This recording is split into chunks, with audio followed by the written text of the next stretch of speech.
Hey, it's me, Katie. So today I'm going to talk about how do you know how much your house is worth without talking to a real estate agent.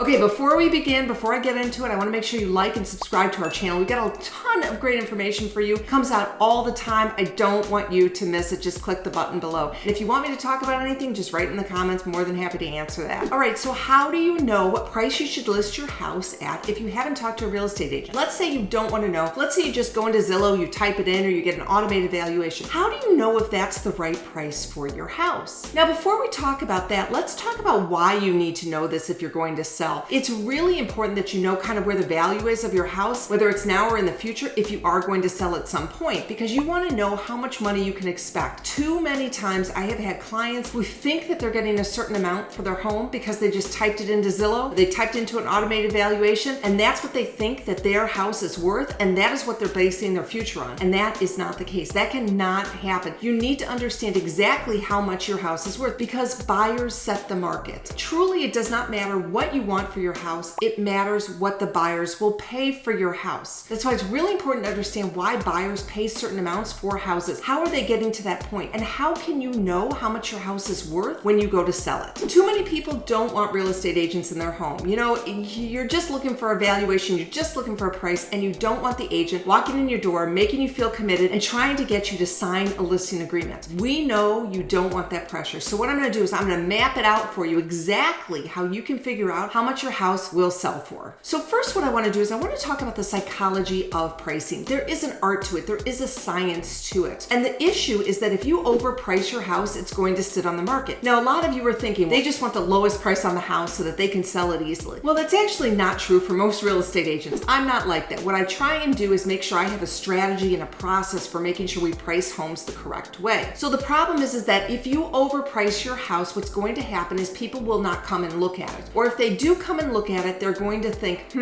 it's a little overpriced. I think we'll wait because the seller obviously wants that price. Otherwise, they wouldn't have put that price on it when they went to list. Now, a lot of sellers that I get say to me, well, why doesn't somebody just come in and write a lowball offer? Typically, they don't. And the reason why is because they are serious buyers, and serious buyers are not playing games. People who are not serious are playing games, and they are the ones who will write you a very low offer, and then they are the ones who have a very, very hard time getting through the inspections, and they're the ones who are super, super difficult. So when you're priced too high, the only people who are really going to bid on it are those people who think that they can get a deal. So if you overprice your home, you have to realize that you're just looking for a low offer. You might get somebody who's got the guts to actually do that. Those are generally the most difficult people to work with. The other thing is when you price your house at a certain price point, you're going to get the most amount of people coming to the house in that first 2-week period. Those are the people who already have their pre-approval letter, they already have their agent, they've seen multiple homes. So you need to understand that in those first 2 weeks, those are going to be the people who are ready to go. Those are going to be your best buyers. If your price is too high, they will wait or they will move on to another house that is priced correctly because again, they are thinking to themselves, well, if the seller knew the market, they would price the house correctly. So that's what I'm going to talk to you about. What is that correct price? So a lot of agents don't actually put as much significance on pricing homes as I do. I find this to be really, really important. And that's because of what I just said, is that you will miss the market if your price is not correct. So as you know, there are some agents who will tell you exactly what you want to hear, that their price is your price. Now,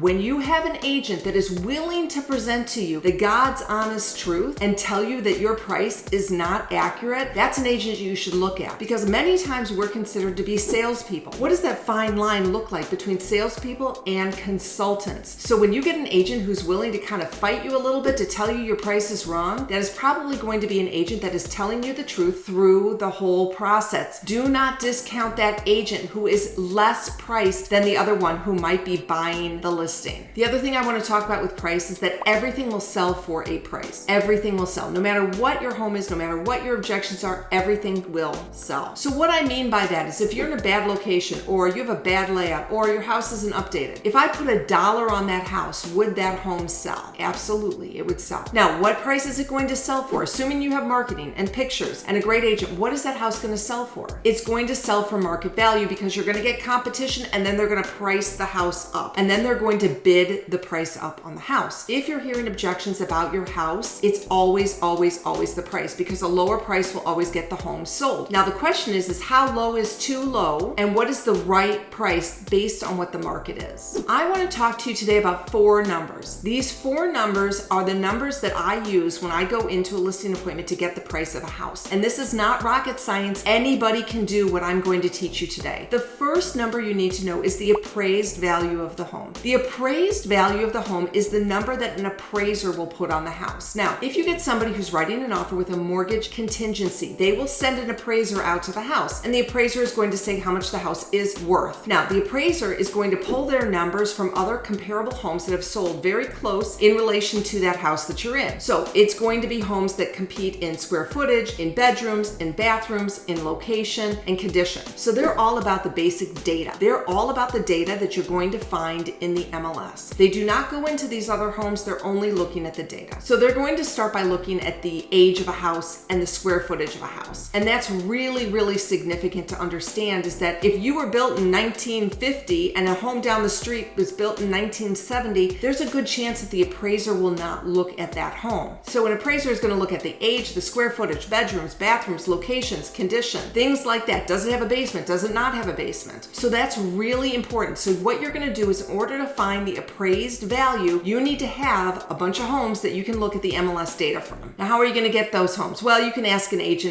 will send them to you, or you can go onto some type of website. Really, the best way to do it is to get an agent sending them to you, because then you will not miss anything. I only want you to look at homes that are in the very, very close proximity, in the vicinity of the home that you're trying to sell. And the reason why is because if you have a house that's across the street or 2 streets down, that appraiser is definitely going to look at that. That's why it's so important. What I usually do is I go into my MLS and I search for homes in the grade school district, because a lot of people are looking for certain homes in the school district, and I go really tight. If that's not going to work, I do a draw of a subdivision and I start very, very small. So what you want to do is you want to take a home that's somewhat comparable to yours, and you're going to say, okay, this is the same square footage, the same number of bedrooms and bathrooms. It's in a good location, just like mine, same grade school, but my condition is worse. This is not rocket science, like I told you. So the buyer is going to see that comparable home as well, which is selling across the street, which is almost the exact same thing. And then they're going to say, that home had an updated kitchen. That home had updated bathrooms. And then you're going to say, but my home is worth more because of, there's no reason. Your home will not be worth more as an appraised value if it doesn't have the same things on paper as those other homes. So that is the appraised value. I want you to start looking at all these homes above the number where you think your house should be. And then you're going to just start looking. You're going to go down. You're going to look at each one, and you're going to say on paper. You got to take out your emotions. You're going to say on paper. You're going to say, yeah, that house has 300 more square feet than mine. Yes, that has an extra bedroom than mine. Yes, that kitchen is more updated. And then you're going to find the appraised value number. Keep that number in mind. We're moving on. Okay, the next number you're going to need to know is the market value number. Many, many agents will go into a listing presentation and they will only pull the appraised numbers. They pull comp to comp to comp. And they say, oh, because this house sold for X, your house is going to sell for Y. But you need to look at what is the market value. And the market value is what somebody is willing to pay for the house at that moment in time. If the market's going up, they might be paying more than the appraised value. If the market's going down, they're going to be paying less than the appraised value. So the way you need to do this is you do probably need to ask an agent, or just shoot them an email, or find out, do some research on your own. What is the market doing? How hot is the market? And generally, most real estate agents are willing to say, oh, the market's crazy right now. You can get a lot for your money. That means probably the market's going up. Or you might hear an agent say, oh, you know what? It's really slow right now. Nothing is selling. Well, now you know the market's going down. So now what you need to do is you need to take that appraised number and you need to punch it up a little bit or take it down a little bit. And one of the ways I can tell market value is I don't actually look at what the appraised value is. I look at what is somebody else spending on certain homes. So let's pretend I think my house is worth $500,000. I'm going to go and look at what other homes that are selling for $500,000 look like. And so I'm going to say, okay, well now that house has 3 bedrooms. My home has 4 bedrooms. That house is updated. mine is not. Okay, so they're paying $500,000 for a 3-bedroom updated house, and mine is a 4-bedroom not updated house. So is somebody going to pay more or less for that? And as you do your evaluation, as you look at what people are actually paying for the houses, are there basements? Is there a pool? Is it in a great location? Is it close to the school? Is it on a busy street? You're going to be able to feel kind of what the market value of those homes are. So let's pretend your house has a bad layout. Your market value is probably going to be lower. That's just the way it works. Or let's say you have no basement and all the homes around you have a basement. You might get less of a market value than the other homes that are selling. So you really need to see, is the market going up? Is it going down? And from there, you'll take those two numbers, and now we're going to come up with a list price. It's so imperative that your list price is correct, because if it's not, you're not going to get any showings, or you're going to get showings and no offers. And in both cases, that means your price is too high and you need to start reducing quickly.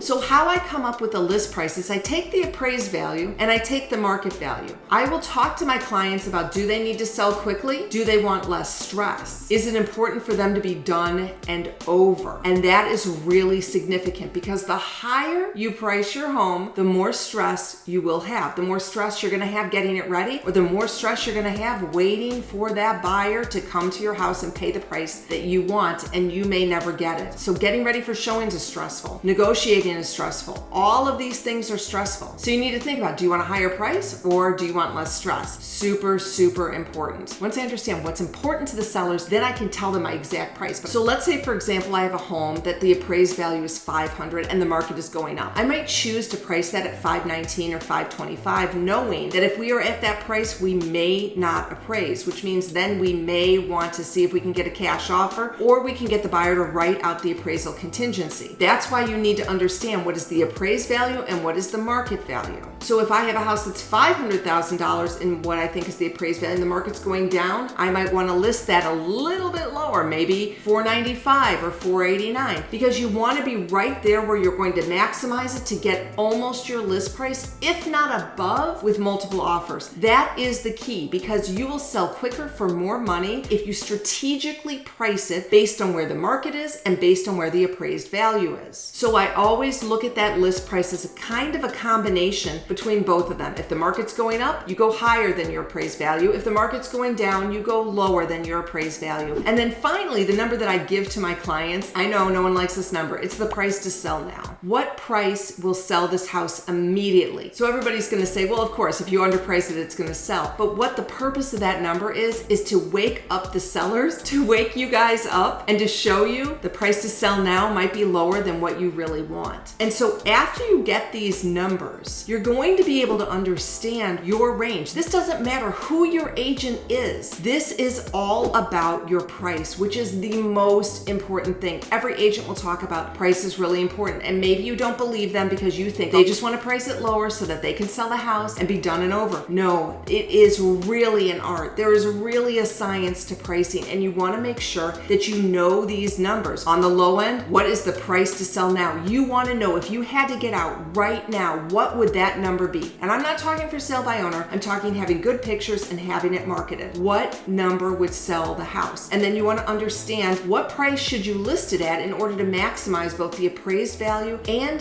the market value? And all of these sort of work together. Like I said, it's a science, but this is not rocket science. You can do this on your own. Go through, start looking, be objective. Don't be emotional. That's where sellers fall down. That's where it could be really hard for you to emotionally think about, what am I truly going to get for my house when I go to sell? Now that you have this baseline, now is the point where you bring an agent in and you see where their prices line up. They may be higher, they may be lower, but now you really understand. You need to know that appraised value. You need to know that market value so you can be educated, rather than just having to rely on an agent who might be a salesperson or who might be a consultant. So there's a lot to this. As I said, this is a science, but it's not rocket science. It's really, really important that you understand how to price your house before an agent gets in there. I hope that I've been able to give you all that information that you're looking for in how to price your house. As always, you can reach out to me. You can text me if you'd even like. Numbers down below. I'd love to hear from you. If you have questions about pricing, more than happy just to shoot you a note, set you up with an agent in your area who can help you, or I'm absolutely willing to give you a price on your home too. And as always, don't forget to like and subscribe to my channel. If you've made it through this far, you're gonna want to like and you're gonna want to subscribe. Thanks for watching. If you know, you know.